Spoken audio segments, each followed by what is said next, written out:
kulanti xiisa leh daawadayaal mar kale waa taxanaheennii dabadeed cidna ma hadhin waynu sii wadanaa silsiladeena laakiin waxaanaynu marnaba ilaawi karin turjumayaashii buuggan aynu ka soo xigna sheekada waa Jaafar Suldaan Yuusuf Cabdi Cawad iyo Aadan Khadar Cali daawada saynu soo socnay sheekadu waxay sheegaynaa mareysay dadkiinan ku jira shabaga tuunkow miyaad haysaan wax aad eedaymahaas iskaga fogeynaysaan haddii xaal halkaa marayo waxa markii uu dalanka codku damayba aamusni iyo afkala qaad la soo wajahay kooxdii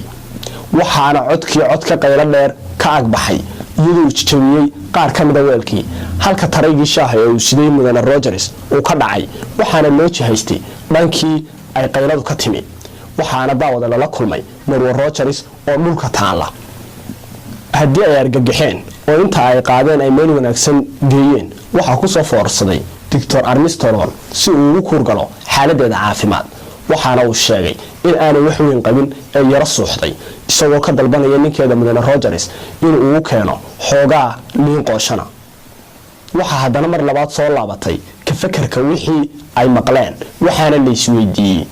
waxa uu yahay codkan baxay iyo meesha uu ka baxay waxaana loo jihaystay in baaritaan la galo kadib Lambert ayaa riixay albaab qolka dhinaca kaga yaalay waxaana uu helay codkii baxay marka ay ka ilsugteen in waxaan baxaya uu yahay cod hore loo sii duubay dadka qaar waxay u arkeen kaftan iyo dheel halka dadkii tuunkoodu weynaana ay u arkeen dhabiya kama dhibcaan waxa lagu soo laabtay qolkii ay bukaankii Marwo Rogers ay jiiftay waxaana uu ninkeedii keenay liintii qoosneed sidii uu ku amray doctorku waxaana uu saaray miis qolka yaalay waxaana dhex maray xoogaa sheeko ah kadibna waxa la garwaaqsaday qofka codka baxay meesha dhigay inuu yahay Mudane Rogers balse aanu isagu wax macna ah aanu u garanayn codka iyo waxa uu ka hadlayo sawn ay qayb ka ahayd hanaanka loo dhigay inuu raacay shaqadiisa halka haweenaydiisa Marwo Rogersna waajibkeedu ahaa marka uu shaaha doono in ay codka daarto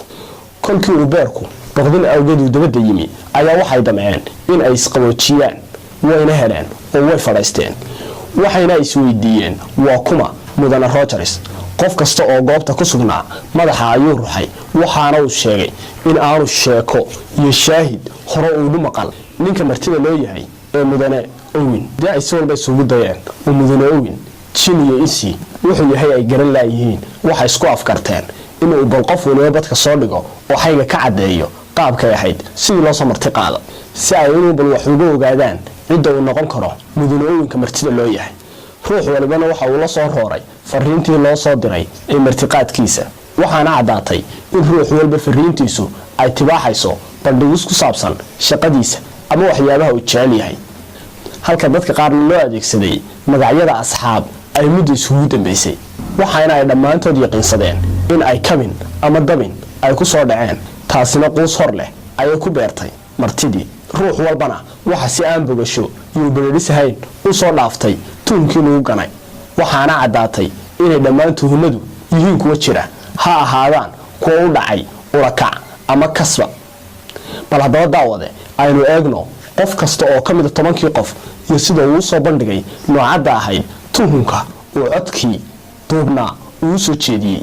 haddaynu ku bilowno Dr. Armstrong waxa uu sheegay in gabadha lagu tuhunsan yahay ee Louise Marquez ay ahayd dhaawac xaaladeedu adag tahay oo aan dib loo dhigi karin isaguna habeenka uu sirxaansana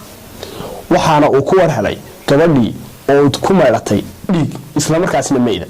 waxaanu sheegay in aanu urakac ama si baleer ah gabadhaasi u dilin Marwo Emily Brinty waxa ay sheegtay Beatrice Taylor loo tuunsan yahay ahayd gabadheeda u shaqayn jirtay oo la shirtimi waxyaabo dhaqan xumo ah isla markaasna ay qaaday uur xaaraana Marwo Emily Brinty oo sidoo hore soo ogeyn ahayd haweeney ku adag diinta Kristaanka ayaa waxa ay cayrisay gabadhii daawade waxa ku adkaatay noloshii waxayna isku dhigtay tareenka sidaasna waxa ay Emily Brinty ku sheegtay in ay tahay faldambiyeedka loo soo jeediyay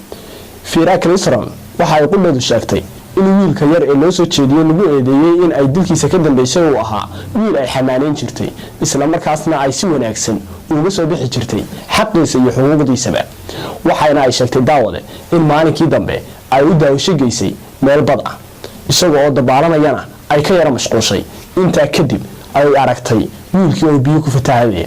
ay istiri badbaadi si ay badbaadin kari weyday sidaasna waxay ku sheegtay inuu yahay tuunkii loo soo jeediyey. Philip Lampard waxa uu sheegay in 21 nin ee ku nool bariga Afrika ay ahaayeen 21 nin ay wada socdeen iyaga iyo 2 nin oo cadaan oo Philip Lampard uu ka mid yahay, isla markaasna ay marayeen saxaraha Afrika ayna ka dhaxaysay sahay. markii ay xaaladdu adkaatay waxa labadii cadaanka ahaa 21 nin kala baxsadeen sahaydii, waxayna raggii Afrikaanka ahaa u dhinteen gaajo iyo haraad. sidaas ayaanu ku sheegay Philip Lampard kiiska loo soo jeediyey.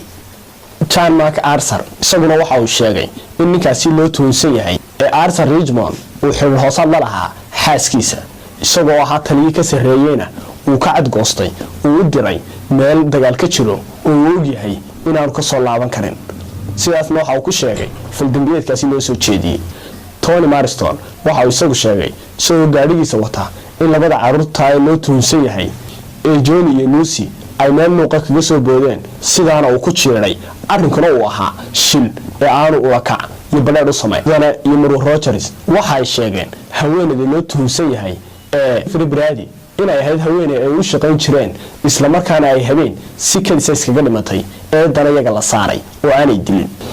Garyaqaan Wargrave isaguna waxa uu daha ka fayday in ninkan loo toonsan yahay ee Edward Seaton uu ahaa dhagaarqabe dambi galay, isla markaana damacsanaa in uu qaab kale uga baxsado sharciga, isla markaana uu xukunka ku qaaday arrinkaana aanu isagu dambi ku lahayn.